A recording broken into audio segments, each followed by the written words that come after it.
When Elian Morrow regained consciousness, the first thing he noticed wasn't the strange bluish tint of the ceiling above him or the cold metal pressing against his back, it was the pain.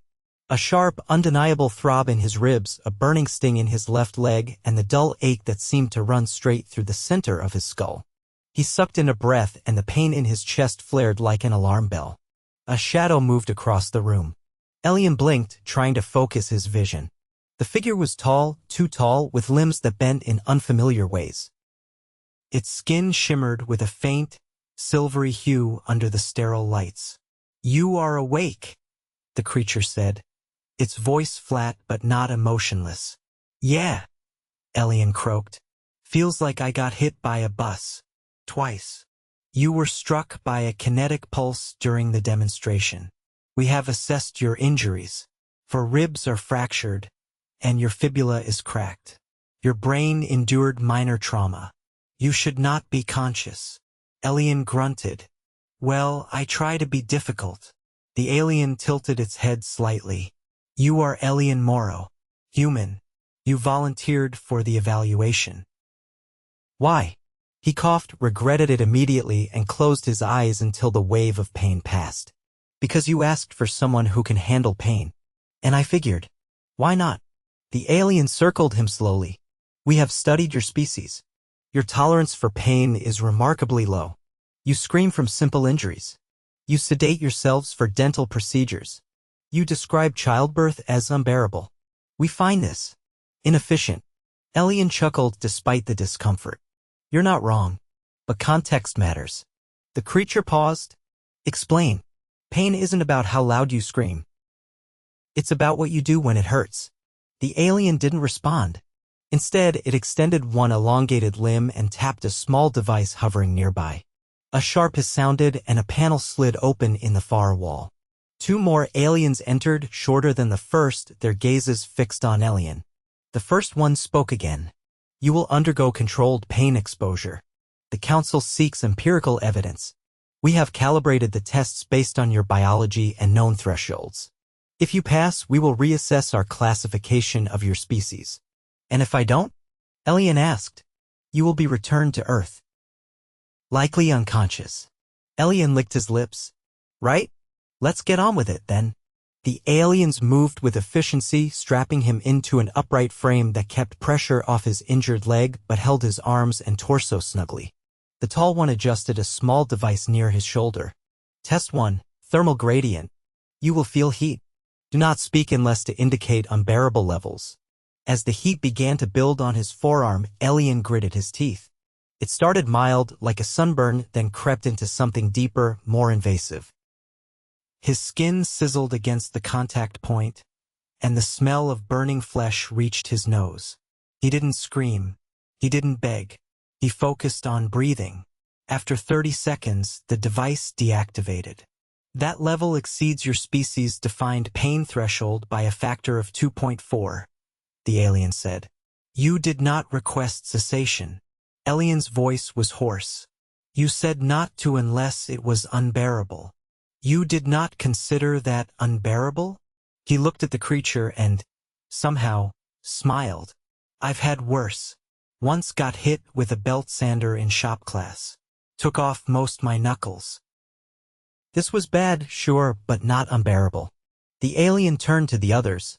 There was a pause, then a mechanical whir as the next device was wheeled in. "Test 2, pressure trauma. We will calibrate force to simulate a crush injury. Your left hand will be used as it is uninjured." Elian flexed his fingers once, then laid his hand flat on the platform. A translucent dome lowered over his hand. Slowly, steadily, pressure was applied.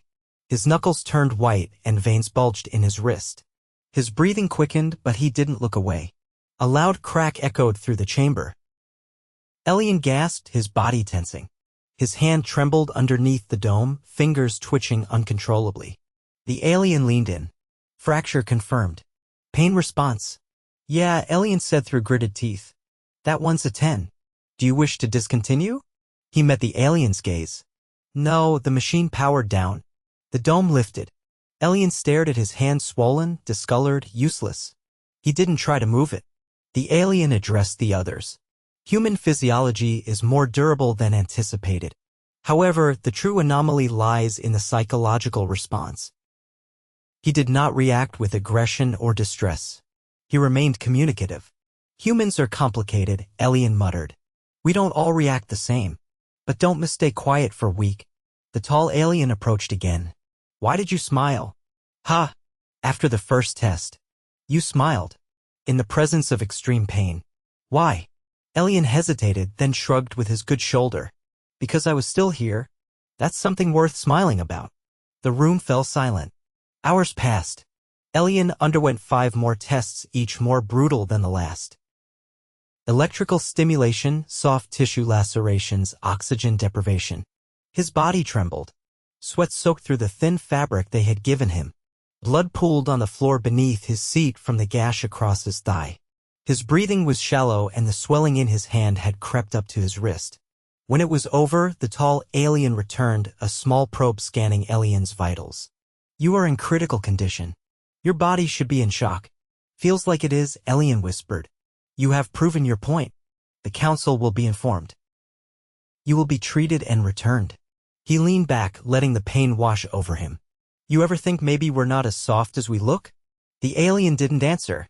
2 hours later, Elian was stabilized and placed in a recovery pod. A human doctor, flown in under diplomatic agreement, confirmed the injuries. For fractured ribs, a broken fibula, 2 metacarpals fully cracked, and a partially collapsed lung, she said. You're lucky you didn't code. Elian barely had the strength to turn his head. I think I impressed them. You shouldn't have done this, she snapped. Do you know how close you were to permanent damage? Yeah, he breathed. That's why I smiled. The doctor stared at him. What the hell does that mean? He closed his eyes. Because if I could still smile, then I knew I hadn't been broken yet. Back on Earth, the footage was released under tightly controlled conditions. The point hadn't been to glorify suffering but to challenge alien assumptions. The Council's report, translated into dozens of languages, concluded with a single sentence: though human anatomy is fragile by galactic standards, their capacity to endure and even find clarity within pain is a phenomenon not yet fully understood. Elian's recovery was slow. He spent 12 weeks in a full leg cast, 2 months in physical therapy to regain mobility in his hand, and countless sessions with a trauma counselor who tried to understand why he had volunteered in the first place. Some people climb mountains, he told her once. Some people run toward fires. I just wanted to show them something real. The counselor made a note but said nothing. Months later, Elian stood at a podium during a joint conference between Earth and the Galactic Council. He wore a dark suit, his limp still noticeable, but his hand had regained enough function to use the microphone. You thought we couldn't handle pain, he said to the gathered delegates. And maybe some of us can't, but some of us can. And not because we're proud of it or because we want to prove anything, but because sometimes pain's just part of the job. He paused, met the eyes of the tall alien in the front row. And if you ever doubt what we can endure, just remember. I smiled. He stepped down, not to applause, but to silence. A silence filled not with doubt, but with something closer to respect. And that was enough. 19 days after the demonstration, Elian found himself standing barely in a corridor that didn't quite understand the concept of right angles. The walls leaned in odd directions, the floor sloped like a lazy wave, and overhead the lighting pulsed in slow, deliberate patterns that made his eyes twitch. He leaned against a support post that hummed under his palm. He'd been summoned, though no one said by whom. The message had arrived via a chirping console in the human consulate quarters, translated clumsily: Human Morrow presence required. Observation Protocol Delta 3. No delay. He'd asked what Delta 3 meant. No one answered. A door peeled open without warning. It didn't slide or swing, it simply receded into itself like a startled animal. A short alien with a flattened, translucent head beckoned him with a 2-fingered motion that could have meant anything but probably meant, hurry up. Inside, the room was circular and windowless. Seated around its perimeter were 7 beings, none of whom looked remotely similar. One had a torso like a coiled spring. Another had eyes lining its arms. One seemed to be entirely composed of shifting, fibrous threads held in place by tension alone. They all stared at him the way biologists stare at a creature that might either be endangered or invasive. Not one of them spoke. Elian cleared his throat. "You guys called me? I didn't bring snacks, if that's what this is." The coiled one emitted a low vibration. The flat-headed alien beside him translated. "You will assist in training simulations. Your prior data has altered several assumptions. We recalibrate now." "Training for what?" Elian adjusted his stance. His leg ached in the cold, and the skin on his thigh still pulled uncomfortably where the graphs hadn't fully taken. "Field agents. Conflict response. Pain analysis. Human response to duress." He blinked. "You want me to teach you how to get hurt?" "Not precisely. We require you to behave authentically under stress. Your reactions will be recorded. If you are deceptive, it will compromise the data." "Right," he muttered. "So don't lie while I'm being tortured." "Got it." The fibrous one shifted, strands twisting into new configurations. The translator paused. "You are not being tortured. Consent is established. You may discontinue at any time." "Sure," Elian replied. "And I may also grow feathers." "Let's get on with it." They led him to a new chamber, larger, colder, and lined with semi-transparent panels that flickered with readouts in languages he couldn't read. In the center of the room stood a narrow walkway raised slightly above the floor. A dozen cables snaked into the platform, each connected to small black modules that pulsed faintly. "You will walk," said the translator. "Sensors will induce discomfort at randomized intervals. Your gait, vocalizations, and physiological changes will be monitored." "I'm limping," Elian pointed out. "That's not random. Your baseline has been accounted for." He stepped onto the walkway. The surface gave slightly, like dense foam. After 5 steps, he felt the first jolt, a sharp, cold sting across the sole of his foot. He winced but kept moving. 2 steps later, a deep cramp twisted behind his knee. He stumbled but caught himself. The jabs came faster after that. A hot prick along his shoulder blade. A sudden tightness in his lower back. A dull thump behind his left eye.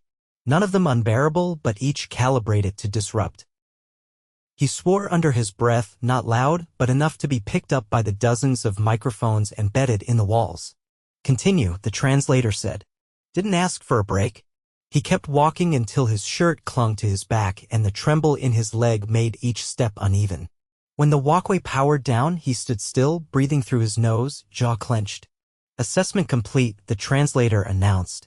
"You displayed 29 micro-adjustments to pain stimuli. Minimal vocal output. High tolerance. Do I get a sticker?"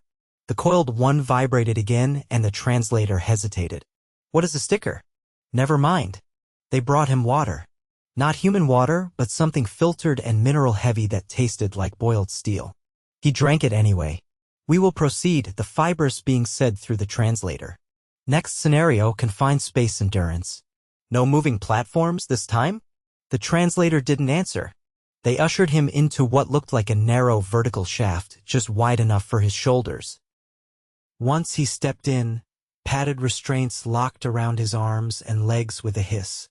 The floor dropped away, leaving him suspended, unable to shift more than a few centimeters in any direction. Duration: 2 hours. You will be monitored for signs of claustrophobic distress. He exhaled slowly. You ever think maybe stress isn't the same everywhere? The translator paused. Clarify. Some people are afraid of tight spaces. Others get nervous when things are too quiet, or too bright, or when they can't see the exit. Are you afraid now? He closed his eyes. Not yet. For the first 20 minutes, the only sound was the low hum of air cycling through the shaft. Then came the light flickering, strobing unpredictably. Not enough to blind, but enough to disorient. His heart rate rose. After that came the noise. A low-pitched whine like a dentist's drill underwater. It lodged behind his ears and made his teeth ache. He breathed through it. His shoulders started to cramp. At the hour mark, the temperature dropped. Not drastically, but enough that his skin tightened and his breath fogged lightly in front of him. His injured leg began to spasm. Still, he didn't call out. When they released him, he stepped out slowly, joints stiff, arms tingling. He didn't speak until the translator asked, "Do you require assistance?" "I require a chair." They gave him a cube that adjusted to his weight. He sat, rolling his neck, fingers twitching involuntarily. "Your distress levels remained within acceptable parameters." "Glad to hear it. Those lights were cute, by the way. You ever try it with bagpipes?" The fibrous alien shifted again. "You do not request termination of trials. You do not exhibit avoidance behaviors. We assess this as abnormal." He looked up. "You wanted a human baseline. You got one. Sorry if it's not what you expected." The coiled alien vibrated again, longer this time. The translator hesitated before speaking. "We request further analysis. Your presence is requested tomorrow at same cycle interval." He rubbed his face. "Sure. Got nothing else planned." They left him alone after that. The corridor lights dimmed to indicate rest hours. He limped back to his assigned quarters, a small, temperature-regulated cell with a rounded sleeping platform and a console that played Earth music in warped compression. He didn't use it. Instead, he lay back, ankle elevated, and stared at the curved ceiling until his eyes burned. When sleep came, it was shallow and full of flickering lights. At the next cycle, the tests changed. They didn't involve pain directly. Not anymore. Instead, they introduced choice. In one room, he was shown a simulation, a human figure trapped beneath debris. The voice-over explained that he had two options. Engage a mechanism that would stabilize the figure's vitals, but at a cost his own nerve endings would be subjected to a high-frequency pulse. Or do nothing. Preserve himself. He didn't hesitate. Stabilize. The pain hit instantly. It wasn't sharp, but overwhelming, like being submerged in a current of static. He clenched his fists beneath the table and waited for the timer to tick down. The fibrous alien observed silently. Next simulation. Emotional manipulation. A holographic projection of a child's voice begged him for help while a pressure cuff tightened around his chest. It wasn't real, but the sound triggered responses. His pulse spiked. He sat through it. After 3 hours, they called a pause. "You exhibit protective reflexes toward simulations." "Yeah, that's normal. Even when you are aware the distress is fabricated? Doesn't matter. It still sounds like someone who needs help." They didn't comment. On the 4th cycle, the tests ended abruptly. He arrived at the chamber expecting another round of designed misery. Instead, only the translator waited. "You will not be tested further." He raised an eyebrow. "Why?" "Because you do not break." "I didn't say that." "You did not need to." He exhaled. Slow. "So what now?" "Now," the translator said, "we ask for instruction." Elian grunted as he shifted on the low bench, the edge pressing uncomfortably into the back of his thighs. The room they'd placed him in this time was different. No observation panels, no hovering instruments, no seats built for creatures with too many joints. Just a circular space with a domed ceiling, the color of unripe plums, and a single doorway without a visible lock. He rubbed his thumb along the fabric covering his mending hand, the skin still tight where the swelling had only recently gone down. A single alien entered. It wasn't one he'd seen before. This one was tall but narrow, its body composed of interwoven plates that clicked softly as it walked. Its face, or what passed for one, was flat and featureless, save for a horizontal slit that opened when it spoke. "You are requested to instruct," it said. Its voice was sharper than the others, but not aggressive. "On what, exactly?" Elian leaned forward, elbows on his knees. "I assume it's not woodworking. You will explain how you maintain coherence when subjected to sustained internal harm." "That's vague." The alien's plates shifted subtly. "Pain, when applied without cause, typically deconstructs identity." "You did not deconstruct." He stood slowly, testing his leg. It still stiffened unpredictably, especially if he sat too long. "You're asking how I stayed myself?" "Yes. You're not going to like the answer. We require it regardless of preference." He gestured around. "I need something to write on. Or with." Pictures might help. The alien raised a hand like appendage. A portion of the wall liquefied, forming a flat surface.